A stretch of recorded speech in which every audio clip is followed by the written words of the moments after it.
Hello everybody, welcome back to HBM mod. Last episode we did, oh wait, we were working on the oil setup, weren't we? We'd barely finished. Just barely. So I finished up what we didn't finish, which is, few things we missed actually was the sour gas. And basically, we're able to 8 times our sour gas. Now how does that work? Well, basically, this will make 4 sulfur when you get to 250 sour gas. Or 1 sulfur when you get to 250. Which is basically 4 when you hit 1,000. Whereas the other method makes 750 per 1,000. 750 sulfuric acid per 1,000 sour gas. So this method gives you 4 times as much sour gas, basically. Or sulfur for that. But then you take it a step further. You can run it through the chem plant instead of the actual blender setup, and you get more out of it because I don't know. But you get 2,000 sulfuric acid, so you end up getting 8,000 sulfuric acid for 250 sour gas, which is actually ridiculous. And there's no other real byproducts that are disgusting, except for maybe carbon dioxide, but we can dispose of that pretty easily. Just gotta use one of them sewage pipes, correct? I hear you asking now, what about if we aren't making sour gas? Well, don't worry because we're always making sour gas if we run this guy. But if we run this guy, then we're not making sour gas, and it completely switches what we're producing. However, I'll show you what happens when I run these guys. So I'm gonna go ahead and go downstairs, check my oil. I got 1,700, which is a lot. Start it up a bit, see what we got going. I'm not sure what I'm gonna do with all the oil yet,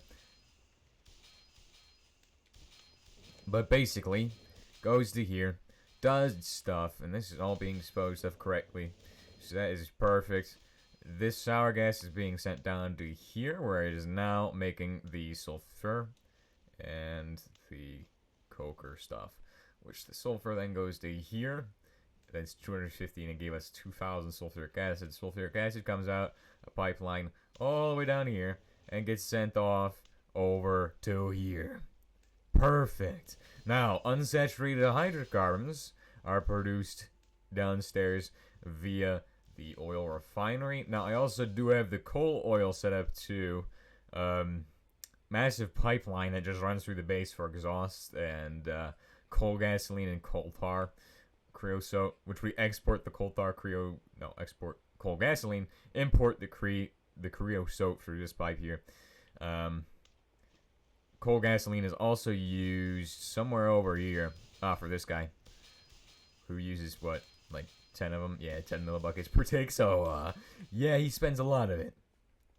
Hopefully it never backs up. That'd be a big issue. Now, that's pretty much all I've got as far as the oil setup goes.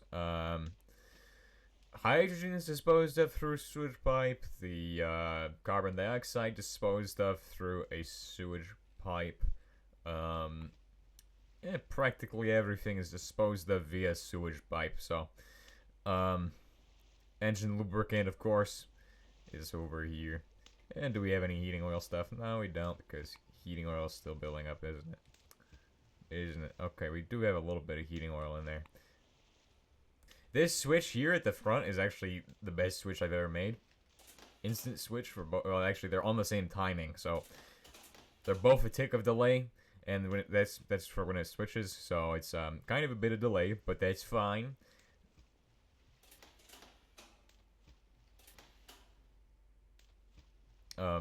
You gonna do your thing, dude? What? Yeah, it should be taking them in. Should be taking it in. That's weird. What is up with this? Hold on 1 second here. Let me go down there and check it again. Right, so. Huh? No? For some reason? Why the heck is that not happening? Maybe I need to place a block next to it. That might be the issue. This is for the normal oil. Did you go in? Nope. Hang on a second. Let me go ahead and try these again. Crude oil. Oh, that's weird. Those guys are fine. It doesn't go into the other oil setup, which is weird. Well, what could this be caused by? Check out our kerosene, by the way. Could be a piping issue, which is probably what it is, but I don't see an issue with the piping. The piping is... I think I heard it go.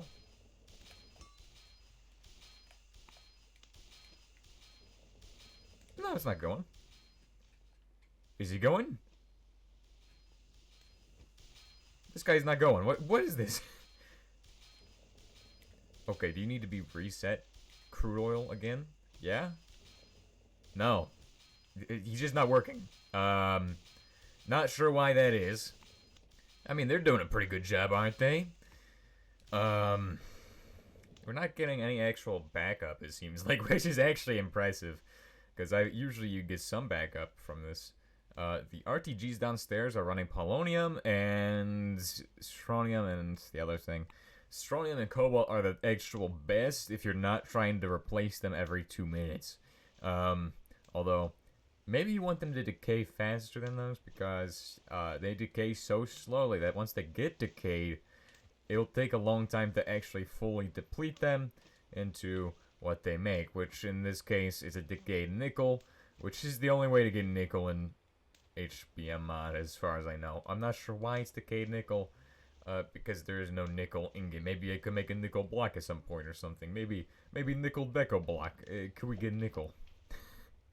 This is what it is. It's for nickel, but there is no nickel. So why does that make any sense? Well, I mean, I guess it's for thermal expansion, probably. Oh, I got it now. Perfect. So now this guy takes oil from the thing downstairs, cooks it up, runs it through those guys, which are doing their stuff. Let me turn it off and see if these guys are working correctly. So basically, we'll get a lot of the same byproducts from this guy, except for the sulfuric acid is not going to be as plentiful. This guy instead makes rubber, which you can see snaking along that conveyor belt down there, which goes to here with unsaturated hydrocarbons, making the rubber. Both setups are going to be producing to some degree BTX and, well, the actual hard plastic. Mercury is the one thing I forgot to pipe, so I need to do that at some point, but not right now. The biggest issue is probably going to be powering all of the RTGs down there, and the easiest way to do that is to set up the watch reactor to produce cobalt-60, which you would get from boron pellets, although, yeah. It's kind of a pain to run them because they run super hot. Also, let's get to making some antimatter stuff now today, shall we? Because antimatter is going to be very important for stuff. Well, it is important for making stuff. It's not going to be. It is important for making stuff right now. So I've got 12,000 antimatter, which is a lot. And very, very terrifying to handle as much antimatter. That should be fine. So what are we doing with this antimatter? Are we turning this to sherbidium or something? Anti-sherbidium or whatever. Right. We need to make more singularities, and we don't... we got enough euthenium. We can make a few. We will need a lot of spark energy for those. So, energy powder. Okay. So we'll need to make... We can make about 3 more singularities, which is enough for these parts. Need 4 more, unfortunately. So, I've got to think about this. We'll need to make more antimatter, clearly. Good thing we got Neptunium in there, so that will cover our antimatter costs. All I've got to do is turn this into the next batch of antimatter, although, let's get started on making that anti-sherbidium, because that's the scary part. Yeah, this is the terrifying part. I don't like this part because anti-shrubbidium could explode and destroy everything if we are not careful with it. Although, that's why you should probably not do this in your base. If you have the ability to move the anti-shrubbidium cells out of your base, you should do that.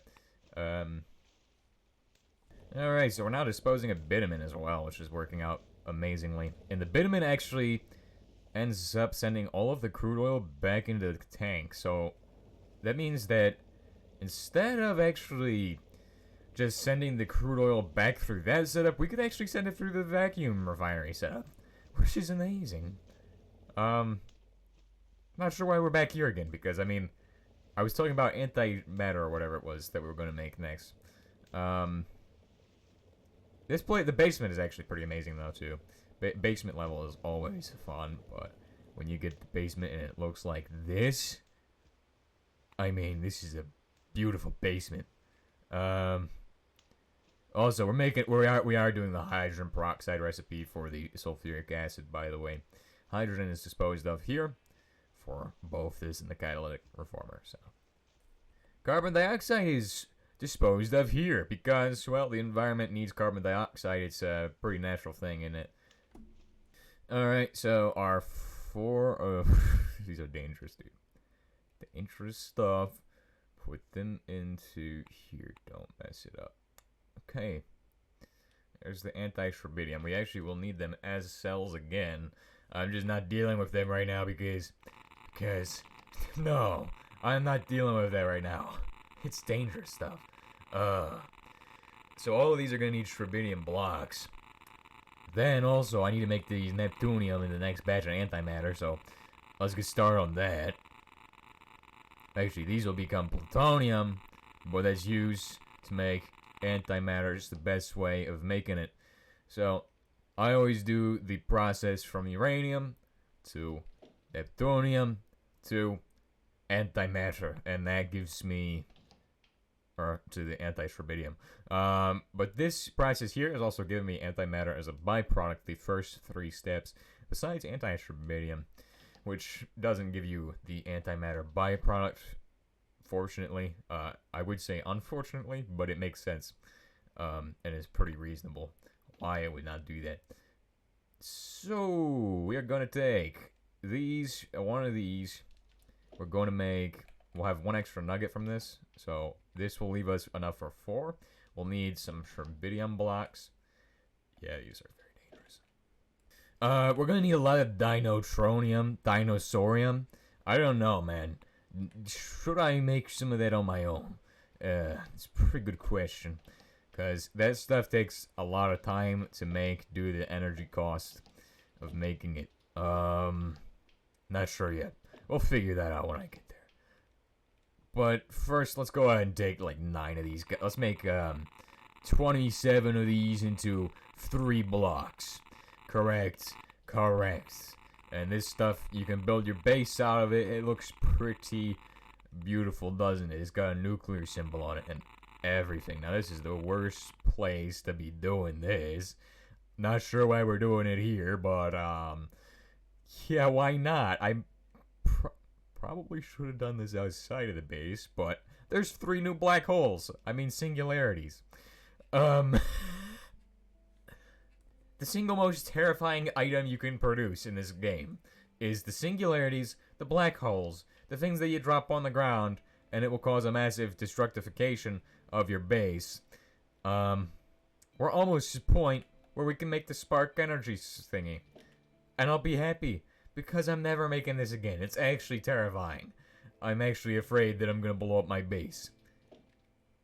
There's actually another step to this, which is making the arcane thingy. Right. Arcane Diarexy. We don't care about that.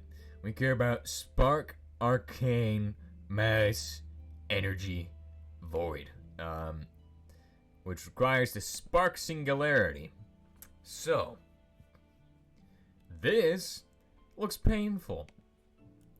But the thing is that makes this painful is that to get this, we need to make all of these different versions of the different things. We need to make Zen crystals. Do not drop these. They'll make a gigantic island. So, yeah, don't do that. But for these guys, these are pretty easy. CMB steel plating for these guys. We just need 4. And, well, we're going to need 8 plus magnetized tungsten, which makes the contained counter-resonant singularity, whatever. And then these guys... Oh, well, we've already talked about those guys. These guys just need energy powder and advanced alloy. So, we already have the energy powder needed? Yes, we do. So we can make those 2. And then for the other part, we're gonna need to go get the CMB steel. The other stuff. And it's very terrifying to craft these. I need to actually build a containment chamber for building these because that would make it less dangerous. Because there would not be any fuel for a black hole if it does start. Yeah. With some actual safety systems. I put safety first nowadays. Versus what I used to do, which is not safety first. You know, we used to just do like, you know, just no safety precautions at all, even on our RBMKs and Xernox reactor devices. Now we actually are taking the safety very seriously. Probably the most serious. We have sirens for our actual watch reactor, so of course we're taking it seriously. I'm not sure when that happened, or when we started doing this, but yeah, that's just how it is. I think that the best way to build some kind of containment chamber would be to build like a 400 block wide circle that's shaped like a giant sphere that contains a 1 block long, 1 block wide bridge, which is like 200 blocks long, goes straight in the center.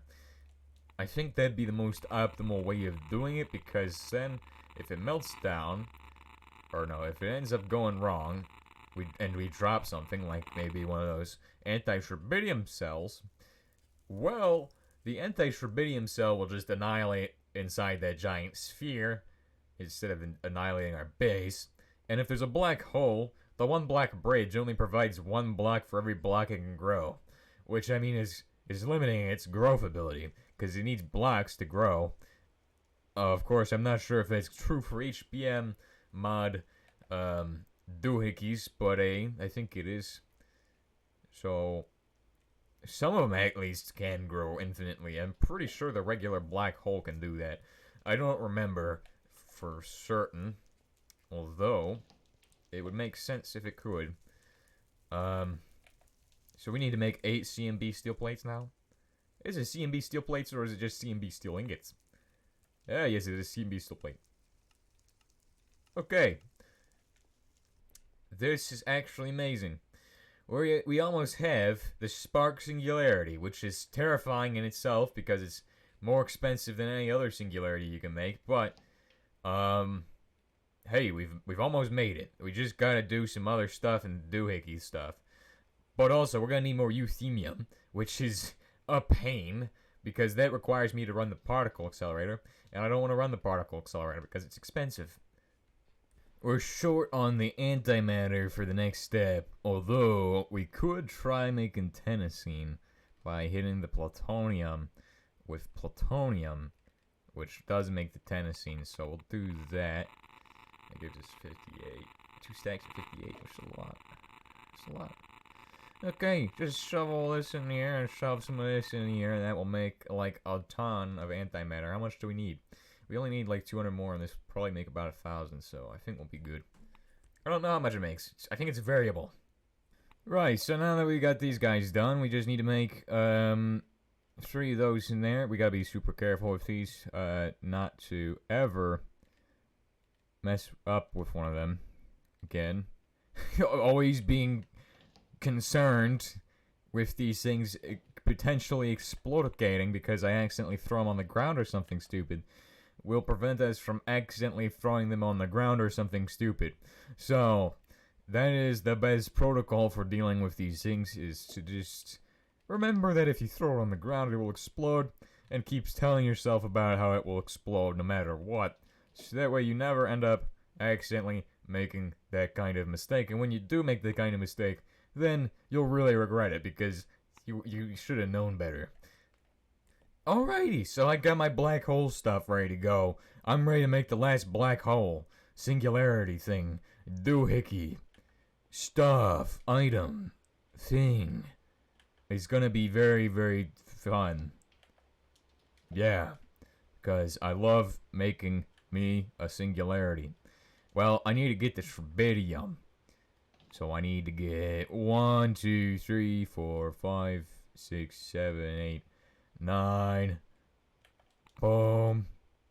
This is the hard part, because tribedium actually can... Wait, what? No. The hard part's putting it all together. So let's go ahead and make sure we do this someplace nice. That way we don't actually blow anything up that we care about. Probably over...